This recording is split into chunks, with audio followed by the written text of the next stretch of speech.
Hello everyone, my dream মাই গার্ডেনে সকলকে স্বাগত।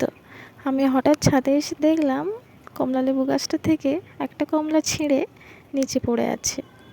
আর আমি তখনই দেখে ভিডিওটা করছি। প্রথম দেখে খারাপ লাগছিল, কেন ছিঁড়ে পড়েছে জানি না।